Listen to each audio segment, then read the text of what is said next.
नमस्कार दोस्तों, हमारे चैनल पर आपका स्वागत है। जय श्री कृष्णा, राधे राधे, हर हर महादेव, ओम नमो भगवते वासुदेवाय नमः। जय श्रीमन नारायण। दोस्तों आज हम सुनेंगे संतोषी माता व्रत कथा। आइए चलिए सुनते हैं संतोषी माता की व्रत कथा प्रारंभ करते हैं। एक बुढ़िया थी और उसके 7 पुत्र थे। 6 कमाने वाले थे, एक निकम्मा था। बुढ़िया माँ 6 पुत्रों की रसोई बनाती, भोजन बनाती और बाद में जो कुछ बचता वो 7वें को दे देती थी। परंतु वह बड़ा भोला भाला था, मन में कुछ भी विचार नहीं करता था। एक दिन अपनी बहू से बोला कि देखो मेरी माता मुझे कितना प्यार करती है। वह बोली क्यों नहीं, सबका जूठा बचा हुआ तुम्हें खिलाती हैं। वह बोला भला ऐसा भी कोई कर सकता है? मैं जब तक अपने आंखों से न देख लूं मैं नहीं मान सकता। बहू ने हंसकर कहा तुम देख लोगे तो मानोगे। कुछ दिन बाद बड़ा त्योहार आया। घर में 7 प्रकार के भोजन और चूरमा के लड्डू बने। वह जांचने को सर का दर्द का बहाना करके पतला कपड़ा ओढ़कर रसोई घर में सो गया और कपड़े में से सब देखता रहा। 6 भाई भोजन करने आए। उसने देखा कि माँ ने उनके लिए सुंदर सुंदर आसन बिछाए हैं, 7 प्रकार की रसोई परोसी है, यह आग्रह करके उनको खिला रही है।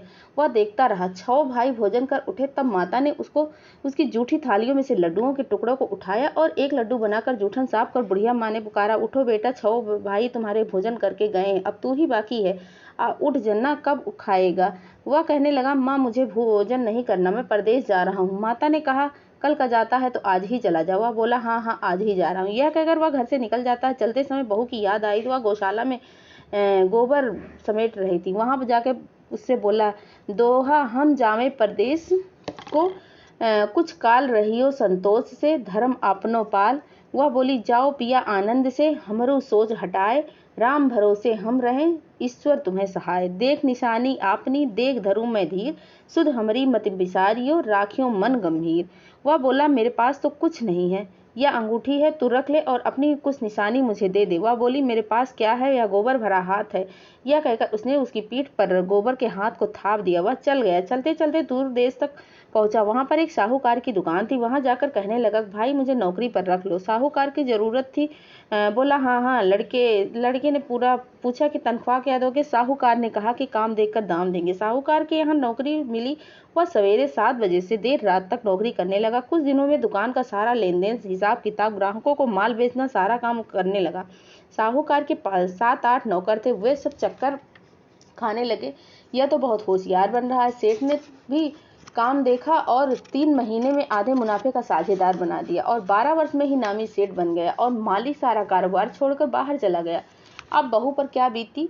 सास ससुर उसे दुख देने लगे। सारी गृहस्थी का काम करके उसे लकड़ी लेने जंगल को भेज देते थे। इस बीच घर की रोटियों के आटे से जो भूसी निकलती थी उसकी रोटी बनाकर उसके लिए रख दी जाती थी। फूटे नारियल के खोपरे में पानी।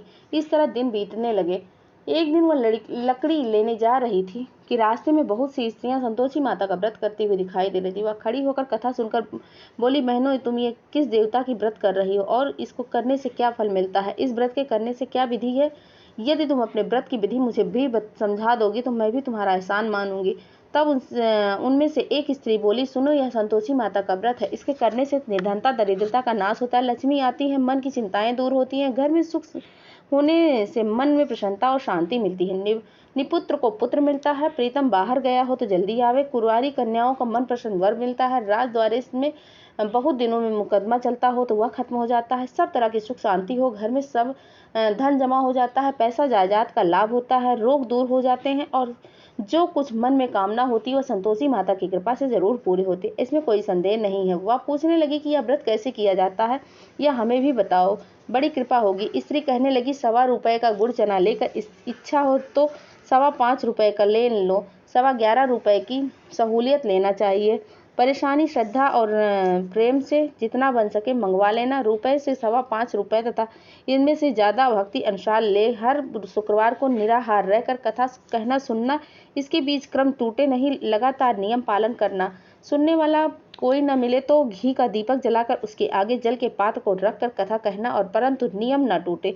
जब तक कार्य सिद्ध न हो जाए नियम पालन करते रहना। कार्य सिद्ध हो जाने पर ही व्रत का उद्यापन करना। 3 मास में माता अवश्य फल देगी। यदि किसी के खोटे ग्रह को हो तो वह भी माता 1 वर्ष में अवश्य कार्य को सिद्ध कर देती है। कार्य सिद्ध होने के उद्यापन करना चाहिए, बीच में नहीं। उद्यापन में 2.5 सेर आटा का खाजा तथा इसी परिणाम से खीर तथा चने का साग रखना चाहिए। 8 लड़कों को भोजन कराना चाहिए। जहाँ तक मिले देवर जेठ भाई बंधु कुटुंब के लड़के लेना चाहिए। न मिले तो रिश्तेदार और पड़ोसियों के लड़के बुलाना चाहिए। उन्हें भोजन कराना, यथाशक्ति दक्षिणा देकर देव माता का व्रत श्रद्धा पूर्वक पूरा करना चाहिए। उस दिन घर में कोई भी खटाई न खावे। यह सुनकर बुढ़िया के लड़के की बहू चल दी, रास्ते में लकड़ी को बेच दिया और अब उनसे पैसों से गुड़ चना ले आई। माता के व्रत की तैयारी करने लगी। आगे चली और मंदिर सामने देखा। पूछने लगी मंदिर किसका है। सब कहने लगे ये संतोषी माता का मंदिर है। यह सुनकर माता के मंदिर में जाकर माता के चरणों में लौट गई। दीन होकर विनती करने लगी, माँ मैं निपट मूर्ख हूँ, व्रत के कुछ भी नियम नहीं जानती हूँ, मैं बहुत दुखी हूँ। हे माता जगजननी, मेरा दुख हर लो, मैं तेरी शरण में हूँ। माता की दया आई और एक शुक्रवार बीता कि दूसरे शुक्रवार को उसके पति का पत्र आया और तीसरे को उसके भेजा हुआ पैसा भी आ गया। यह देख जेठानी मुंह सिकोड़ने लगी। इतने दिनों में पैसा आया, इसमें क्या बड़ाई है। लड़के ताने देने लगे, काकी के पास अब तो पत्र आने लगे, रुपया आने लगा, अब तो काकी की खातिर बढ़ेगी। अब तो काकी बुलाने से भी नहीं बोलेगी। बेचारी सरलता से कहती है, भैया पत्र आवे रुपया आवे तो हम सबके लिए अच्छा ही है। ऐसा कहकर आंखों में आंसू भरकर संतोषी माता के मंदिर जाकर मातेश्वरी के चरणों में गिरकर रोने लगी। मैंने तुमसे पैसा नहीं मांगा था, मुझे पैसे का क्या काम है, मुझे तो अपने सुहाग से काम है। मैं तो अपने स्वामी के दर्शन और सेवा मांगती हूँ। माता ने प्रसन्न होकर कहा, जा बेटी, तेरा स्वामी आएगा। यह सुनकर खुशी में बावली होकर घर में जाकर काम करने लगी। अब संतोषी माँ विचार करने लगी, भोली पुत्री से मैंने तो कह तो दिया है पति आवेगा, पर आवेगा कहाँ से। अब तो यह स्वप्न में भी इसे याद नहीं करता है, उसे याद दिलाने मुझे ही जाना पड़ेगा। इस तरह माता बुढ़िया के बेटे के पास स्वप्न में प्रकट हो गई। साहूकार के बेटे सोता है कि जागता है। वह बोला, माता सोता भी नहीं हूँ जागता भी नहीं हूँ, बीच में ही हूँ, कहो क्या आज्ञा है। माँ कहने लगी कि तेरा घर बार कुछ है या नहीं है। वह बोला, सब कुछ है, माता है, माँ है, बाप है, भाई है, बहन है, बहू है, क्या कमी है मुझे। माँ बोली, भोले पुत्र, तेरी स्त्री घोर कष्ट उठा रही है, माँ बाप उसे दुख दे रहे हैं, वह तेरे घर में तरस रही है, तू उसकी सुध ले। वह बोला, हाँ माता, यह तो मुझे मालूम है, परंतु मैं जाऊं कैसे। परदेश की बात है, लेन देन का हिसाब नहीं है, कोई जाने का रास्ता भी नजर नहीं आता, कैसे चला जाऊंगा। कहने लगी कि मेरी बात मान। सवेरे नहा धोकर संतोषी माता का नाम लेकर घी का दीपक जलाकर दंडवत प्रणाम कर दुकान पर जा बैठ देखते देखते सारा लेन देन सब चुक जाएगा, जमा माल बिक जाएगा, सांझ होते होते धन का ढेर लग जाएगा। जब सवेरे बहुत जल्दी उठ उसने सपने की बात कही तो उसकी बात सुनकर सब उसका मजाक उड़ाने लगे। कहीं सपने की कहीं बात सच होती है। एक बूढ़ा बोला, देख भाई, मेरी बात मान, इस प्रकार सच झूठ करने के बदले में जैसा कहा है वैसा ही कर ले, तेरा क्या जाता है। वह बूढ़े की बात मानकर स्नान कर संतोषी माता का दंडवत प्रणाम कर घी का दीपक जलाकर दुकान पर बैठ गया। थोड़ी देर में क्या देखता है कि लेने देने वाले रुपया लाए, लेने वाले हिसाब लेने लगे, कोठे में भरे सामानों की खरीदारी नगद दाम में सौदा करने लगे। शाम तक वो सारा धन का ढेर लग गया। माता का चमत्कार देख प्रसन्न हो मन में माता का नाम लेकर घर के लिए जाने के वास्ते गहना कपड़ा खरीदने लगा। वहाँ के काम से निपट कर वह घर को रवाना हुआ। वहाँ बेचारी बहू जंगल में लकड़ी लेने जाती है, लौटते वक्त माँ के मंदिर में विश्राम करती है। वह रोजाना रुकने का स्थान था। दूर से धूल उड़ती हुई देख माता से पूछती है, हे माता, यह धूल कैसी उड़ रही है। माँ कहती, पुत्री, तेरा पति आ रहा है, अब तू ऐसा कर, लकड़ियों के 3 बोझ बना ले, नदी किनारे रख दे, एक बोझ, दूसरा बोझ मंदिर पर रख दे और तीसरा बोझ अपने सिर पर रख कर मेरे को लकड़ी का गट्ठा देखकर मोह पैदा होगा, वह रुकेगा, अपने सिर पर रख मेरे नाश्ता पानी बनाकर खाकर माँ से मिलने जाएगा। तब तुम लकड़ियों का बोझ उठाकर घर जाओगे। बीच चौक से गट्ठा डालकर 3 आवाज जोर से लगाना, ओ सासू जी, लकड़ियों का गट्ठा लो, भूसी की रोटी दो और नारियल के खोपरे में पानी दो, आज कौन मेहमान आया है। माँ की बात सुन, बहुत अच्छा माता कहकर प्रसन्न हो लकड़ियों के 3 गट्ठे बना ली, एक नदी तट पर रख दी, एक माता के मंदिर पर रख दी। इतने में वो एक मुसाफिर आ पहुंचा। सूखी लकड़ियों को देखकर उसकी इच्छा हुई कि अब यहीं विश्राम करे और भोजन बनाकर विश्राम कर वह गांव का गया। सबसे प्रेम से मिला। उस समय बहू सिर पर लकड़ी का गट्ठा लिए आई, लकड़ी का भारी बोझ आंगन में डाल दिया। जोर से 3 आवाज देती है, लो सासू जी, लकड़ी का गट्ठा लो, भूसी की रोटी लो और नारियल के खोपरे में पानी लो, आज मेहमान कौन आए। यह सुनकर सास बाहर आई, अपने दिए हुए कष्टों को भुलाते हुए बोली कि ऐसा क्यों कहती है, तेरा मालिक ही तो आया है, आ बैठ, मीठा भात खा, भोजन कर, कपड़े गहने पहन। इतने में आवाज़ सुन उसका स्वामी बाहर आ जाता है और अंगूठी देकर व्याकुल होकर माँ से पूछता है, माँ यह कौन है? माँ कहती है, बेटा यह तो तेरी बहू है। आज 12 वर्ष हो गए हैं, तू जब से गया है तब से सारे गांव में जानवरों की तरह भटकती रहती रहती है, काम काज घर का कुछ करती नहीं है, 4 समय आकर खा जाती है। अब तुझे देखकर भूसी की रोटी और नारियल के खोपरे में पानी मांग रही है। वह लज्जित हो बोला, माँ ठीक है माँ, मैंने इसे भी देखा और तुम्हें भी देखा, अब मुझे दूसरे घर की चाबी दे दो, उसमें रहूंगा। तब माँ बोली, ठीक है बेटा, तेरी जैसी मर्जी, कहकर चाबी का गुच्छा पटक दिया। उसने दूसरे कमरे की चाबी ली और तीसरे मंजिल के ऊपर अपना सारा सामान जमाया। एक में वहां राजा के महल जैसा ठाट बाट बन गया। अब क्या था, वे दोनों सुखपूर्वक रहने लगे। इतने में अगला शुक्रवार आया। बहू ने अपने पति से कहा कि मुझे माता के उद्यापन की तैयारी करनी है। पति बोला, बहुत अच्छा है, खुशी से करो।